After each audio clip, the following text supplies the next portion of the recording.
Basic ആയിട്ടുള്ള ഒരു survey നമ്മൾ നടത്തി നോക്കി. അപ്പോഴാണ് നമുക്ക് ഞെട്ടിക്കുന്ന വിവരങ്ങൾ മനസ്സിലായത്. പലരും ഈ മദ്യം അതുപോലെ മറ്റു ഡ്രഗ്സിനൊക്കെ അഡിക്റ്റഡ് ആണ്. അതിന്റെ വിഡ്രോവൽ സിംറ്റംസ് ആൾക്കാർക്കുണ്ട്. പലപ്പോഴും ഇവര് എന്തെങ്കിലും ചെറിയ കാരണങ്ങൾ കൊണ്ടൊക്കെ ഫാമിലിയായിട്ട് തെറ്റിപ്പിരിഞ്ഞ് മാസങ്ങളോ വർഷങ്ങളോ ആയിട്ട് ഇവിടെ താമസിക്കുന്നവരായിരിക്കും. സ്ട്രീറ്റിൽ നിന്ന് റെസ്ക്യൂ ചെയ്തിട്ടുണ്ട്, അല്ലെ പലപ്പോഴും ഹോസ്പിറ്റലിൽ കിടന്നു പോകര്. എന്നുവെച്ചാൽ ഹോസ്പിറ്റലിൽ ട്രീറ്റ്മെന്റ് കഴിയും, പക്ഷെ ഇവർക്ക് പോകാൻ ഇടയില്ലാത്തതുകൊണ്ട് ഹോസ്പിറ്റലൈസ്ഡ് തന്നെയായി പോകും.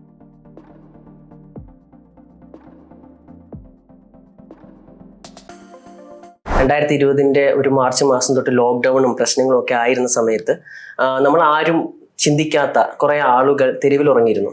അപ്പോൾ അവർക്കൊന്നും ആ ലോക്ക്ഡൌൺ ആയ സമയത്ത് എങ്ങോട്ടും പോകാനില്ലാത്ത ഒരവസ്ഥ വരികയും അതിനെ തുടർന്ന് ഉദയം എന്ന് പറയുന്ന ഒരു പ്രോജക്റ്റ് സ്റ്റാർട്ട് ചെയ്യുകയുണ്ടായി.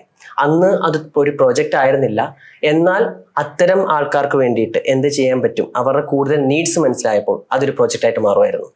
ആ പ്രോജക്റ്റിന്റെ ഉപജ്ഞാതാക്കളിൽ ഒരാളാണ് ഇന്ന് നമ്മുടെ കൂടെ ഉള്ളത്, ഡോക്ടർ രാകേഷ് സാറാണ് ഇന്ന് നമ്മുടെ കൂടെ ഉള്ളത്. Institute of mental health and neuro sciences എന്ന് ഒരു സ്ഥാപനം കോഴിക്കോടുണ്ട്. ആ സ്ഥാപനത്തിലെ സൈക്കാട്രിക് സോഷ്യൽ വർക്കർ കൂടിയാണ് രാകേഷ് സാറ്. നമസ്കാരം സർ. നമസ്കാരം. ഉദയം എന്ന് പറയുന്ന ഒരു പ്രോജക്റ്റിന്റെ തുടക്കം മുതലേ കൂടെയുള്ള ഒരാളാണ്. ഞാനിപ്പോൾ സാറിന്റെ പേഴ്സണൽ നമ്പർ എൻ്റെ കയ്യിൽ ഉള്ളത് കൊണ്ട് ഞാൻ പലപ്പോഴും കാണാറുണ്ട്, ഉദയത്തിന്റെ പോസ്റ്റുകൾ കാണാറുണ്ട്, അതിന്റെ നീഡ്സ് പോസ്റ്റ് ചെയ്യുന്ന കാണാറുണ്ട്. ശരിക്കും ഉദയത്തെ പറ്റി ഒന്ന് പറയാമോ? എന്താണ് ഉദയം? അന്ന് ലോക്ക്ഡൌൺ പ്രഖ്യാപിക്കുന്ന സമയത്ത് രാജ്യത്തിന്റെ എല്ലാ ഭാഗങ്ങളിലും ഉള്ളതുപോലെ കോഴിക്കോടും ഇതേപോലെ നൂറുകണക്കിന് ആൾക്കാർ തെരുവിൽ ഒറ്റപ്പെട്ടു പോയിട്ടുണ്ട്. കാരണം പോവാൻ വണ്ടികളില്ല, കഴിക്കാൻ ഭക്ഷണമില്ല, താമസിക്കാൻ സ്ഥലങ്ങളില്ല. അത് ഒരുപാട് നൂറുകണക്കിന് പേര് അത് തെരുവിൽപ്പെട്ടുപോയി. അപ്പോഴാണ് ഈ ഒരു അവസ്ഥ ജില്ലാ കളക്ടർക്ക് നേരിട്ട് ബോധ്യപ്പെടുകയും ഇവരെ ഒരു 8ഓളം സന്നദ്ധ സംഘടന സഹായത്തോടു കൂടിയിട്ട് ഇത്തരം നൂറുകണക്കിന് ആൾക്കാരെ പോലീസിന്റെയൊക്കെ സഹായത്തോടു കൂടിയിട്ട് നമ്മളെ സിറ്റിയിൽ കുറച്ച് കോളേജുകളിൽ സ്കൂളുകളിലൊക്കെ ക്യാമ്പ് ഒരുക്കി ഇവരെ താമസിപ്പിക്കാനുള്ള.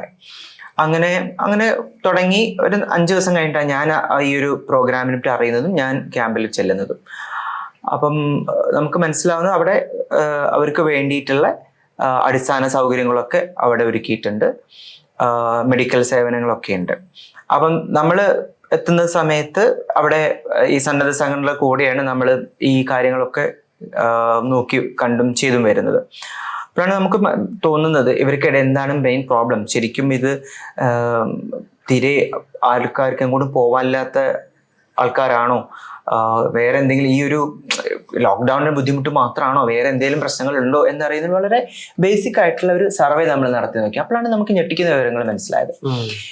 ഈ ആൾക്കാരെന്ന് പറയുന്നത് കോവിഡിന്റെ മാത്രം അല്ലെങ്കിൽ ലോക്ക്ഡൌണിന്റെ മാത്രം ഒരു വ്യക്തിം അല്ല. അപ്പൊ നമ്മൾ ഒരു സർവേ നടത്തിയ സമയത്ത് 85% ആൾക്കാർക്ക് ഒരു തരത്തിലുള്ള ID കാർഡ് ഉണ്ടായിരുന്നില്ല. പല ആൾക്കാർക്കും ജോലിയില്ല, പല ആൾക്കാരും കുടുംബമില്ല, പല ആൾക്കാരും കുടുംബം ഒരുപാട് പ്രശ്നങ്ങളുള്ളവരാണ്. പലരും ഈ മദ്യം അതുപോലെ മറ്റു ഡ്രഗ്സിനൊക്കെ അഡിക്റ്റഡ് ആണ്. അതിന്റെ വിഡ്രോവൽ സിംറ്റംസ് ആൾക്കാർക്കുണ്ട്.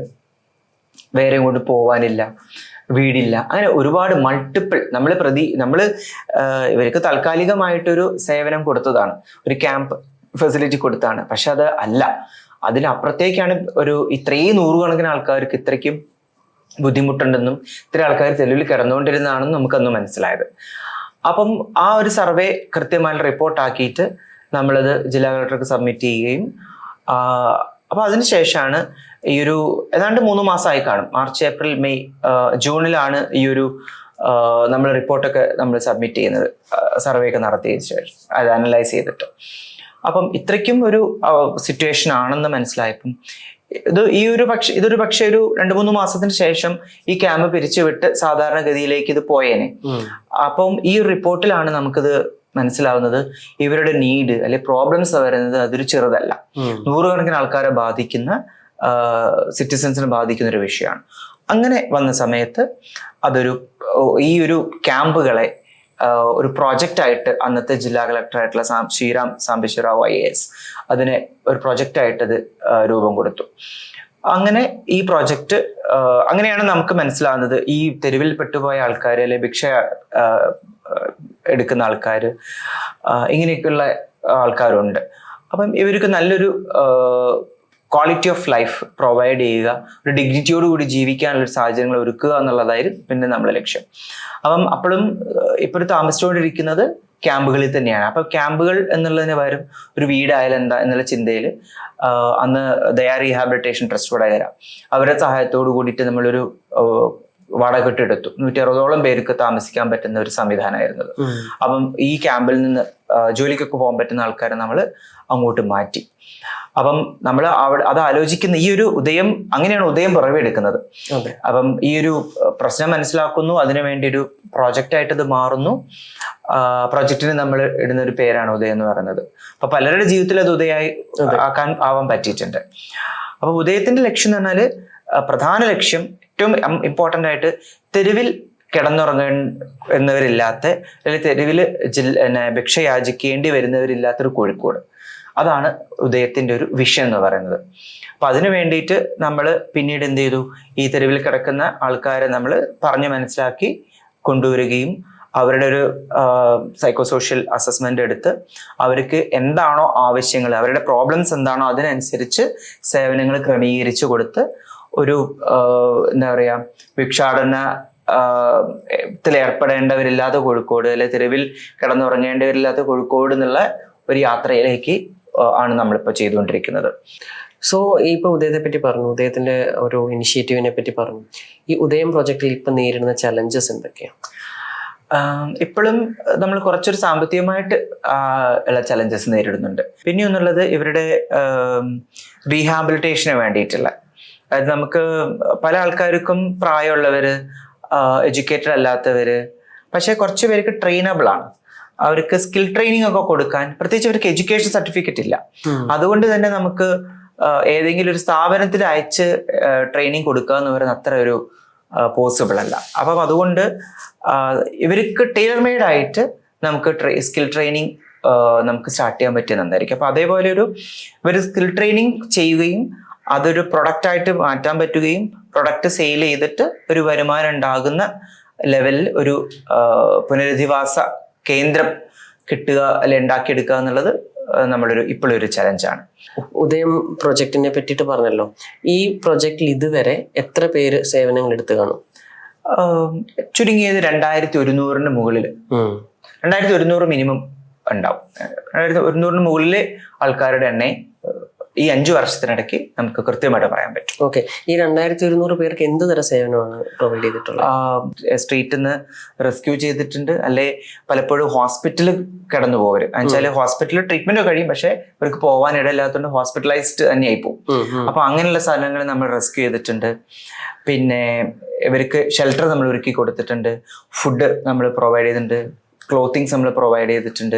അതോടൊപ്പം ഇവർക്ക് ഹെൽത്ത് കെയർ ഫെസിലിറ്റി, അപ്പം നമ്മൾ എല്ലാ ഗവൺമെന്റ് ഹോസ്പിറ്റലിൽ നിന്നും നമ്മളുടെ ഉദയത്തിന്റെ ഒരു അന്തേവാസിയ എന്നുള്ള ഒരു റഫറൽ ലെറ്ററോട് പോകുമ്പോൾ ഇവർ കംപ്ലീറ്റ്ലി ഫ്രീ ട്രീറ്റ്മെന്റ് ആണ് കിട്ടുന്നത്.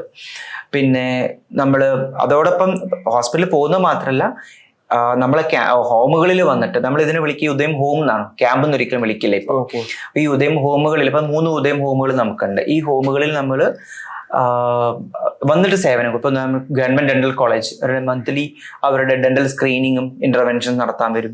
അതുപോലെ district mental health programme, mental health ടീമായിട്ട് വന്നിട്ട് മാനസികാരോഗ്യ സേവനങ്ങൾ കൊടുക്കുന്നുണ്ട്. അപ്പം പുറമെ പോയിട്ടും ഫ്രീ ട്രീറ്റ്മെന്റ് ആണ്, ഇവിടേക്ക് വന്നിട്ട് നമുക്ക് ട്രീറ്റ്മെന്റ് കൊടുക്കുന്നുണ്ട്. പിന്നെ ഒന്നുള്ളത് ഇവരുടെ ഫാമിലി റീയൂണിയൻ ആണ്. പലപ്പോഴും ഇവര് എന്തെങ്കിലും ചെറിയ കാരണങ്ങൾ കൊണ്ടൊക്കെ ഫാമിലി ആയിട്ട് തെറ്റിപ്പിരിഞ്ഞ് മാസങ്ങളോ വർഷങ്ങളോ ആയിട്ട് ഇവിടെ താമസിക്കുന്നവരായിരിക്കും. അപ്പോൾ ഫാമിലി ആയിട്ട് റീകണക്ട് ചെയ്യേണ്ടതിന് ആവശ്യം ഇവിടെ നിന്ന് നമ്മൾ പറഞ്ഞ് മനസ്സിലാക്കി കൊടുക്കും. ഫാമിലി ആയിട്ട് കണക്ട് ചെയ്യും, ഫാമിലീനെ കാര്യങ്ങൾ പറഞ്ഞ് മനസ്സിലാക്കും, ഫാമിലീനെ ഇവിടെ എത്തിച്ച് ഒരുമിച്ച് സംസാരിച്ച് മുന്നോട്ട് പോകാനുള്ള കാര്യങ്ങൾ നമ്മൾ ചെയ്യും. Family reunion. പിന്നെ അതേപോലെ ചില ആൾക്കാർക്ക് എന്തെങ്കിലും കാരണവശാല് ഫാമിലി ദൂരെ വന്നു പോയതായിരിക്കും. പ്രശ്നങ്ങളൊന്നും ഉണ്ടാവില്ല, പക്ഷെ ഫാമിലിന്റെ അടുത്ത് എത്താനുള്ള സാമ്പത്തിക പ്രശ്നങ്ങളൊക്കെ ഉണ്ടാവും. ചിലപ്പോൾ നമുക്ക് ഒരാൾ നേപ്പാളിൽ നിന്നൊക്കെ വന്നിട്ടുണ്ടായിരുന്നു. അപ്പൊ അങ്ങനെയുള്ളവരെ നമ്മൾ അവരുടെ സ്ഥലങ്ങളിലേക്ക് എത്തിച്ചു കൊടുക്കാനുള്ള മാർഗങ്ങൾ നമ്മൾ ചെയ്യുന്നുണ്ട്. പിന്നെ ജോലി, പലപ്പോഴും പല ആൾക്കാർക്ക് ജോലി ആഴ്ചയിലൊരിക്കലോ അങ്ങനെ ജോലിക്ക് പോകാൻ പറ്റുക. അപ്പം അങ്ങനെയുള്ളവർക്ക് സ്ഥിരമായിട്ടുള്ള അല്ലെങ്കിൽ ഒരുവിധം റെഗുലർ ആയിട്ടുള്ള ജോലികൾ കൊടുക്കാൻ വേണ്ടിയിട്ട് പല സ്കിൽ ട്രെയിനിങ് ഏൽപ്പിച്ചു കൊടുക്കുക. അതായത് നമ്മൾ ഈ അടുത്ത് തുടങ്ങിയ ബൾബ് മേക്കിംഗ് യൂണിറ്റ് തുടങ്ങിയിട്ടുണ്ട്. നമ്മൾ ആലോചിച്ചിരുന്നു മറ്റു പല ഈ ഹോസ്പിറ്റാലിറ്റി ട്രെയിനിങ്ങുകൾ കൊടുക്കാം, പക്ഷെ അതൊക്കെ സർട്ടിഫിക്കറ്റ് ഇഷ്യൂ കാരണം നമുക്ക് ചെയ്യാൻ പറ്റാതെ പോയി. അപ്പൊ നമ്മൾ പക്ഷേ പറ്റുന്ന ഈ പേപ്പർ ബാഗ് നിർമ്മാണം അങ്ങനെയൊക്കെയുള്ള സ്കിൽ ട്രെയിനിങ്ങുകൾ നമ്മൾ ചെയ്തു കൊടുക്കുന്നുണ്ട്. പിന്നെ പലപ്പോഴും പ്രശ്നം എന്ന് വെച്ചാൽ ഇവർക്ക് ഐഡന്റിറ്റി കാർഡ് ഉണ്ടാവില്ല. അപ്പൊ നമ്മള് ഇവിടുത്തെ ഒരു അഡ്രസ്സ് വെച്ചിട്ട് ഇവർക്ക് ആധാർ കാർഡ് നമ്മൾ ക്രിയേറ്റ് ചെയ്ത് കൊടുക്കുന്നുണ്ട്. അപ്പം ഇത്രയും, അതായത് ഒരു വ്യക്തിയായിട്ട് അവരെ പരിഗണിക്കാനുള്ള ഒരു സിറ്റിസൺ ആയിട്ട് ഒന്നുമല്ലാതിരുന്ന ഒരു സർക്കാരിന്റെ കണക്കുകളിൽ പെടാത്തൊരു വ്യക്തി ആണ് നമുക്ക് പലപ്പോഴും കിട്ടുക. ആ വ്യക്തി ഇവിടെ വന്നിട്ടൊരു വ്യക്തിയാവുകയും അത് അയാൾക്കൊരു ഐഡന്റിറ്റി നമ്മൾ ഉണ്ടാക്കി കൊടുക്കുകയും നമ്മൾ ജീവിതത്തിന്റെ ഉദയമാണ്. അതെ, ഒരു ജീവിതത്തിലേക്കുള്ള ഉദയമായിട്ട് നമ്മൾ മാറുന്നുണ്ട്. അതേപോലെ ഇപ്പം ഇതിപ്പോ കോഴിക്കോടാണ് ഈ 3 സെന്റർ ഉള്ളത് അല്ലെ. ഈ സെന്ററിലേക്ക് ഒരാൾക്ക് എൻറോൾ ചെയ്യപ്പെടണമെന്നുണ്ടെങ്കിൽ എന്താണ് ക്രൈറ്റീരിയ? ആകെ ക്രൈറ്റീരിയ എന്ന് പറയുന്നത് അയാൾ ഒന്നുകിൽ ഭിക്ഷാടനത്തിൽ ഏർപ്പെടുന്ന ഒരാളാവാം, തെരുവിൽ ഉറങ്ങുന്ന ഒരാളാവാം, അതേപോലെ ചിലപ്പോൾ തെരുവ് കൊടുക്കായിരിക്കില്ല, അത് ഹോസ്പിറ്റലൈസ് ആയിരിക്കും. ഉദാഹരണത്തിന് അയാൾ തെരുവിൽ നിന്ന് അയാൾക്കൊരു അസുഖം വന്നു, പോലീസോ അല്ലെങ്കിൽ പൊതുജനങ്ങളോ അയാളെ ഹോസ്പിറ്റലൈസ് ചെയ്യാം. അപ്പം ഇങ്ങനെയുള്ള, പക്ഷെ അയാൾക്ക് എങ്ങോട്ടും പോകാനില്ല, അയാൾക്ക് മുന്നോട്ടുള്ള ലൈഫ് ഭയങ്കര സ്റ്റക്കായി നിൽക്കുകയാണ്, ഇങ്ങനെ ഏതൊരാൾക്കും നമ്മളെ സമീപിക്കാം. അപ്പൊ നമ്മളൊരു ബ്രീഫ് അസസ്മെന്റിന് ശേഷം നമ്മൾ അഡ്മിറ്റ് ചെയ്യും. ഇപ്പൊ നമ്മൾ ചില സ്ഥാപനങ്ങളിൽ വില്ലേജ് ഓഫീസറെ ലെറ്റർ വേണം, അല്ലെങ്കിൽ കൗൺസിലർ ലെറ്റർ വേണം, ഇങ്ങനെയൊക്കെ വരും. നമ്മൾ അങ്ങനെ ഒരു നിർബന്ധനങ്ങളില്ല. ഇയാൾക്ക് ഇത് വളരെ ജെന്യുവിൻ ആണ് ഇയാളുടെ റീസൺ എന്ന് ബോധ്യപ്പെട്ട് കഴിഞ്ഞാൽ നമ്മൾ ഉടനെ അഡ്മിഷൻ കൊടുക്കും. പിന്നെ അഡ്മിറ്റ് ചെയ്യുന്ന സമയത്ത് നമ്മൾ എന്തെങ്കിലും തരത്തിലുള്ള കമ്മ്യൂണിക്കബിൾ ഡിസീസ് ഉണ്ടോ, ഇൻഫെക്ഷൻ ഡിസീസ് ഉണ്ടോ നോക്കും. അതിന് അനുസരിച്ചിട്ടുള്ള രീതിയിലായിരിക്കും നമ്മൾ അഡ്മിറ്റ് ചെയ്യുക എന്ന് മാത്രം. ഇപ്പൊ ഡംപ് ചെയ്യുന്ന അവസ്ഥ ഉണ്ടല്ലോ, ഇപ്പൊ വൃദ്ധസദനങ്ങൾ, ഇപ്പൊ അങ്ങനെ പറയാറില്ല എങ്കിൽ പോലും ഓൾഡ് ഏജ് ഹോംസ് എന്നൊക്കെ പറയുന്ന സിറ്റുവേഷൻസ്.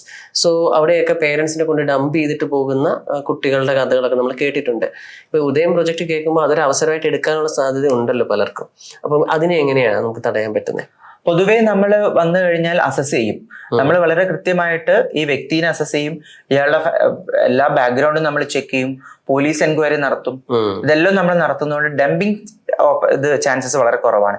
ഉണ്ട്, ഇല്ലെന്നല്ല പറയുന്നത്, പക്ഷെ എന്നാലും മാക്സിമം നമുക്കത് കുറച്ചു കൊണ്ടുവരാൻ നമ്മൾ ശ്രമിക്കുന്നുണ്ട്. അങ്ങനെ ഡംപ് ചെയ്തു പോകാൻ നമ്മൾ സമ്മതിക്കില്ല. അതും റിയൽ നീഡ് ആയിട്ടുള്ള ആളെ നമ്മൾ ഫാമിലി ഉള്ളവരെ മാക്സിമം എടുക്കില്ല. ഫാമിലി ഉണ്ടായിട്ടും ഇയാളെ തെരുവിൽ, ഒന്നുകിൽ ഇയാളുടെ പ്രശ്നങ്ങൾ കാരണം തെരുവിലായി പോവുക, അല്ലെ ഫാമിലി ഇയാളെ തെരുവിൽ തള്ളുക. പക്ഷെ ഇയാൾക്ക് താൽക്കാലിക സംവിധാനം വേണം. ഈ ഫാമിലി ആയിട്ട് നമ്മൾ സംസാരിച്ച് അല്ലെ വേറെ എന്തെങ്കിലും നിയമപരമായിട്ട് ഇടപെടലിലൂടെ നടക്കുന്ന അത്രയും ദിവസങ്ങൾ ഇയാൾക്ക് ഇവിടെ താമസിക്കാം. അല്ലാതെ നമ്മള് നിങ്ങൾക്ക് ഫാമിലി ഉണ്ടല്ലോ എന്ന് പറഞ്ഞിട്ട് തെരുവിൽ തന്നെ നിർത്തില്ല. ഒരു സൊല്യൂഷൻ ആകുന്നവരെ ഉദയം എപ്പോഴും ഒരു കൈത്താങ്ങി, അതായത് അങ്ങനെയുള്ളവർക്ക് ഒരു കൈത്താങ്ങായി ഉണ്ടാവും. എന്ത് കാരണം കൊണ്ടും തെരുവിൽ കിടക്കണ്ട, പക്ഷെ അത് തെരുവിൽ കിടക്കുന്ന ഒരു സാഹചര്യത്തെ സോൾവ് ചെയ്യാനും നമ്മൾ ഉദയത്തിന് ശ്രമിക്കും. ഒരു ജിയോഗ്രഫിക്കൽ ഒരു ലിമിറ്റ് ഉണ്ടോ? ഇന്ന സ്ഥലത്തുള്ളവർക്ക് വേണ്ടി മാത്രമുള്ള സർവീസ് ആണ്? ഇല്ല, നമ്മള് ലോകത്തുള്ള എല്ലാവർക്കും, അതായത് നമുക്ക് ഞാൻ പറയാം, നേപ്പാളിൽ നിന്നുള്ള സ്വദേശി വരെ നമുക്ക് ഇവിടെ ഉണ്ടായിരുന്നു. അപ്പം ഇന്ത്യന്റെ ഏത് ഭാഗത്തുനിന്നും ഇന്ത്യയിൽ വന്ന് ഇതേപോലെ, അല്ലെങ്കിൽ കോഴിക്കോട് വന്ന് ഇതേപോലെ വന്ന് വിട്ടുപോയ ഒരാൾക്ക് നമ്മൾ സഹായം കൊടുക്കും. പക്ഷെ എത്രയും പെട്ടെന്ന് തന്നെ അയാളുടെ സ്വദേശത്തേക്ക് തിരിച്ചെത്തിക്കാനുള്ള കാര്യങ്ങൾ നമ്മൾ ചെയ്യും. അതായത് ഇപ്പൊ ട്രിവാൻഡ്രത്തിരുന്ന് കേൾക്കുന്ന ഒരാളാണെന്ന് ഇരിക്കട്ടെ, അയാൾ ഉദയത്തിലേക്ക് റെഫർ ചെയ്യുകയാണെങ്കിൽ എന്തായിരിക്കും ഒരു നെക്സ്റ്റ് സ്റ്റെപ്പ്? കഴിവതും നമ്മൾ പറയാ, തിരുവനന്തപുരം തന്നെ ഇതിനുള്ള സ്കോപ്പ് ഉണ്ട്. ഇപ്പം തിരുവനന്തപുരം ഇതേപോലെ ഇപ്പൊ തെരുവിലായി പോകുന്ന ആൾക്കാർക്കുള്ള സംവിധാനം അവിടെ ഗവൺമെന്റ് തലത്തിലുണ്ട്.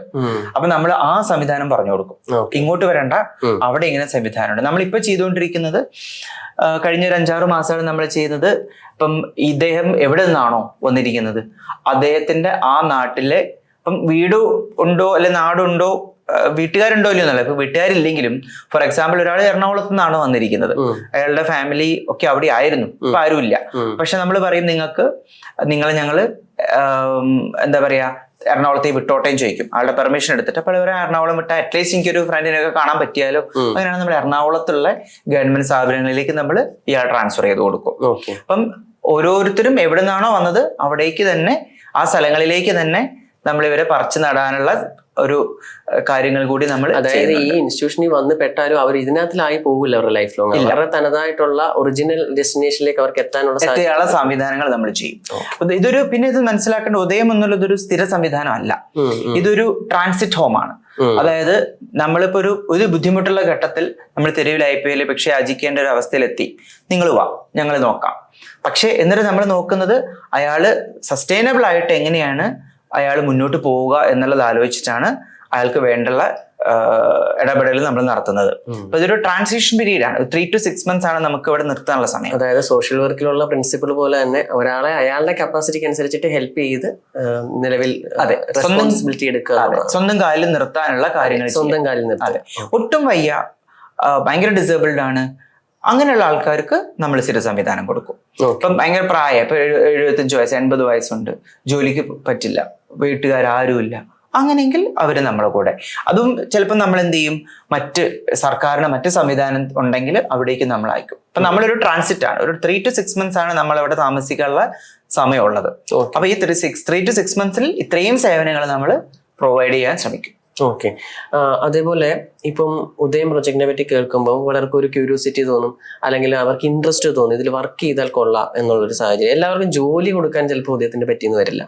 അതല്ലാതെ ഏതൊക്കെ രീതിയിൽ ഉദയത്തിലേക്ക് കോൺട്രിബ്യൂട്ട് ചെയ്യാം? നമുക്ക് ഞാൻ നേരത്തെ പറഞ്ഞ പോലെ ഒരു സാമ്പത്തിക സഹായമൊക്കെ അയച്ചുമാണ്. അപ്പൊ നമുക്ക് ആൾക്കാർക്ക് സാമ്പത്തികമായിട്ട് ഇതിലേക്ക് കോൺട്രിബ്യൂട്ട് ചെയ്യാം.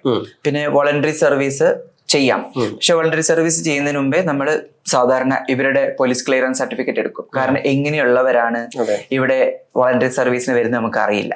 അപ്പൊ അതുകൊണ്ട് ഏത് സ്റ്റാഫ് ജോയിൻ ചെയ്താലും ഏത് വോളണ്ടിയർ ജോയിൻ ചെയ്താലും ഒരു പോലീസ് ക്ലിയറൻസ് സർട്ടിഫിക്കറ്റോട് കൂടിയിട്ട് മാത്രമേ നമ്മളിവിടെ എടുക്കുകയുള്ളൂ. പിന്നെ അവർക്ക് നമ്മളെ ഡെയിലി ആക്ടിവിറ്റീസിലൊക്കെ നമ്മളെ സഹായിക്കാം. അതും നമുക്ക് എന്തായാലും കൊടുക്കാൻ പൈസ ഇല്ലാത്തത് കൊണ്ട് അവരത് കംപ്ലീറ്റ്ലി പ്യൂർലി വളണ്ടറി ബേസിൽ ആവുന്നതാണ് നല്ലത്. എനിക്ക് തോന്നുന്നു സാധനങ്ങളായാലും സഹായിക്കാൻ സാധ്യത ഉണ്ടല്ലോ. ഏത് ലെവലിൽ ഫിനാൻഷ്യൽ കോൺട്രിബ്യൂട്ട് ചെയ്യാം. സാധനങ്ങളായിട്ട് നമുക്ക് കൂടുതൽ വേണ്ടി വരിക ഷർട്ട്, ടീഷർട്ട്, ലുങ്കി, മുണ്ട്, കിടക്കവിരി, പുതപ്പ്, ഇങ്ങനെയുള്ള സംഗതികളാണ് പ്രധാനമായിട്ട് വേണ്ടത്. പിന്നെ ടോയ്ലറ്ററീസ്, പിന്നെ ക്ലീനിങ് മെറ്റീരിയൽസ്, എക്യുപ്മെന്റ്സ്, ഇങ്ങനെയുള്ളതൊക്കെ സംഗതികൾ തന്നുകൊണ്ടും നമ്മളെ സഹായിക്കാൻ പറ്റും. ഓക്കെ. അപ്പോൾ ഈ ഒരാൾക്ക് കോൺടാക്ട് ചെയ്യണമെങ്കിൽ ആരെ കോൺടാക്ട് ചെയ്യേണ്ടി വരിക? എന്റെ നമ്പറിൽ കോൺടാക്ട് ചെയ്യാം. അതുമില്ലെങ്കിൽ നമുക്കൊരു ഒഫീഷ്യൽ നമ്പർ ഉണ്ട്, ആ നമ്പറിൽ നമുക്ക് കോൺടാക്ട് ചെയ്യാം. ഡീറ്റെയിൽസ് അറിയാൻ വെബ്സൈറ്റും ഉണ്ട്. ഓക്കെ.